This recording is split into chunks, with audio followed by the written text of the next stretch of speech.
السلام عليكم ومرحبا بكم من جديد في حلقة جديدة من صوت الروح مع بركات. عنوان الحلقة اليوم هو الخوف من الفشل.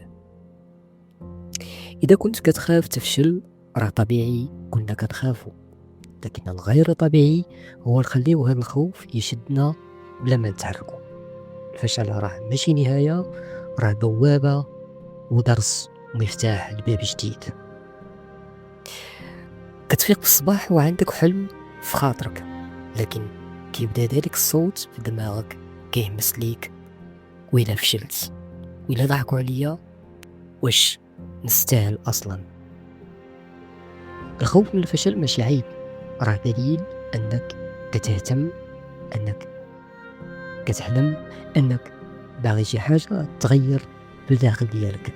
لكن المشكل هو ملي كيبدا هذا الخوف كيشلك ويشدك للأسفل، يخليك تبقى غير كتشوف الحياة من بعيد.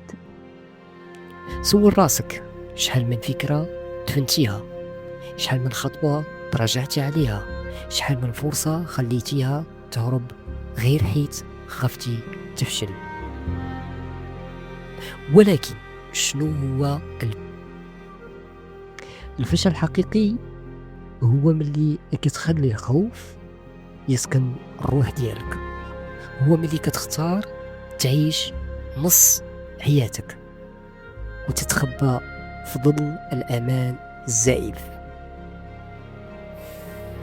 جرب حتى إلا طحتي على الأقل عرفتي راسك، حاولتي. إلا ضحكوا عليك راه الناس كيضحكوا اليوم وغدا كيشجعوا نفس الشخص اللي كانوا كيسخروا منه.